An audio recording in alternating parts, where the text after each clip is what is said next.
When we think about juvenile delinquency, the image that usually pops into our heads is a teenage boy, right? But what about girls?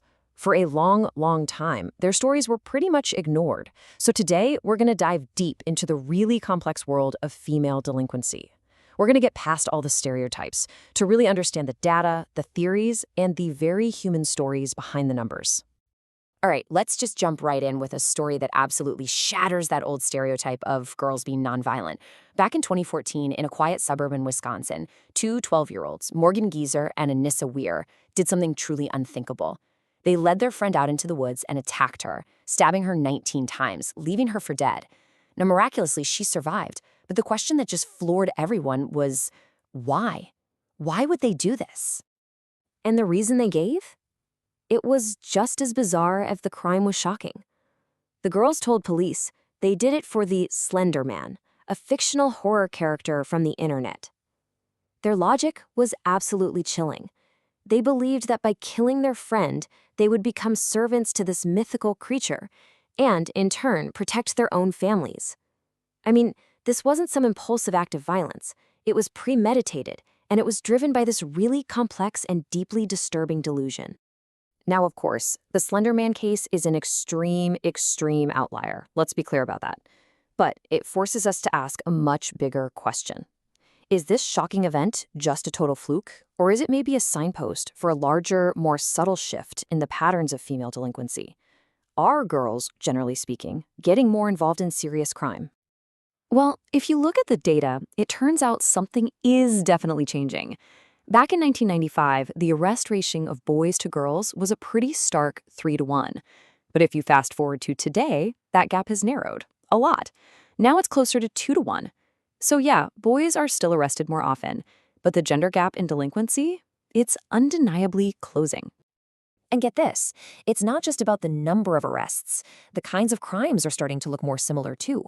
For small-time theft, items under $50, the rates are almost identical. We're talking 23% for boys and 22% for girls. And look at damaging school property. It's practically the same.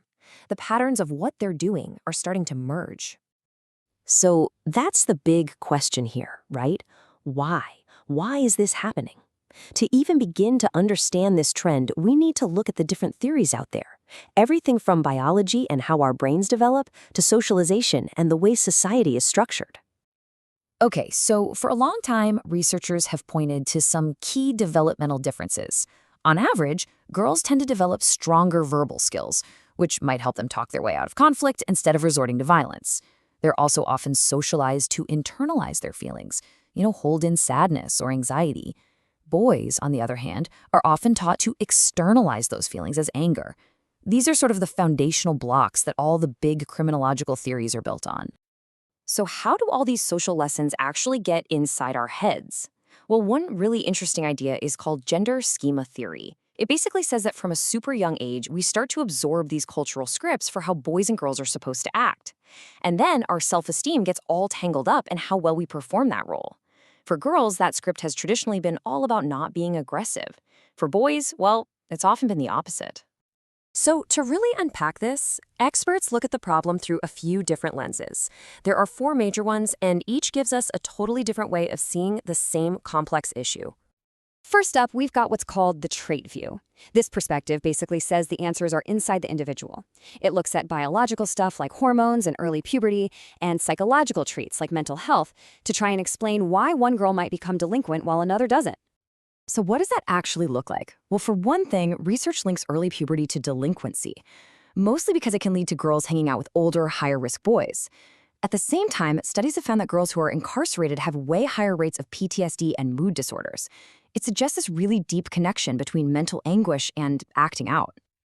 Okay, so lens number 2, the socialization view, kind of flips the script and looks outward. This view argues that you can't possibly understand a girl's behavior without understanding her world, and specifically her home life. For this theory, family problems and especially physical and sexual abuse are at the absolute heart of the explanation. And wow, this quote from a gang member named Lisa, it's just a gut-wrenching example of this in action. She joined a gang when she was only 12 to get away from a home where she was being sexually and physically abused. The gang, to her, became the family she never had. But that substitute family led her straight into a world of incredible violence. For Lisa, crime was just a tragic side effect of her search for safety and a place to belong. So stories like Lisa's, you can look at them through two really different but powerful feminist lenses. Liberal feminism would say, hey, as girls' roles in society start looking more like boys, their crime patterns are going to follow suit. It's about opportunity. But critical feminism offers a much darker take. It argues that for girls, delinquency often isn't about opportunity at all. It's about exploitation and survival in a society dominated by men. And there's this one specific theory, power control theory, that really drills down on this. It says that in those traditional patriarchal families, boys get more freedom to go out and take risks while daughters are watched like a hawk. But in homes that are more egalitarian, where parents share power, daughters get treated more like their brothers, and surprise, surprise, their delinquency rates start to look a lot more like their brothers too. Okay, so all of this leads to a really critical question. Once a girl does act out, how does the juvenile justice system respond? I mean, is it there to punish her or to protect her? You might have heard of this idea called the chivalry hypothesis, the belief that cops and judges take it easy on girls. But is that actually true? Well, the reality is way more complicated and honestly, in a lot of ways, much harsher. And this is where things get really paradoxical. Girls are way more likely to be arrested for things called status offenses, like running away from home. But here's the kicker. They're often running away from abuse. So the system, trying to protect them, ends up punishing them for the very act of escaping their own victimization. It becomes less about the crime and more about controlling girls who don't fit into those traditional gender boxes.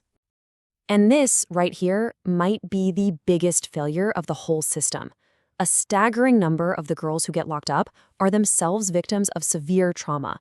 And yet, the very places that are supposed to rehabilitate them are often completely unprepared to give them the kind of specialized, trauma-informed care they desperately need to heal. Instead, that environment can just re-traumatize them all over again. Feminist scholar Maida Chesney-Lind just nails this tragic cycle perfectly. She says the laws that are supposedly designed to protect girls who run away from abuse, they effectively turn them into fugitives. Their act of survival is criminalized, and it creates a direct pipeline from being a victim of abuse to becoming an inmate. So where does that leave us? We're left with this huge final question. As our ideas about gender keep changing, will delinquency just become gender neutral? Will the differences fade away on their own? Or is that not enough? Does the justice system itself need to fundamentally change how it sees and treats girls? Not as bad kids to be controlled, but as young people, and very often victims, who need our support to heal.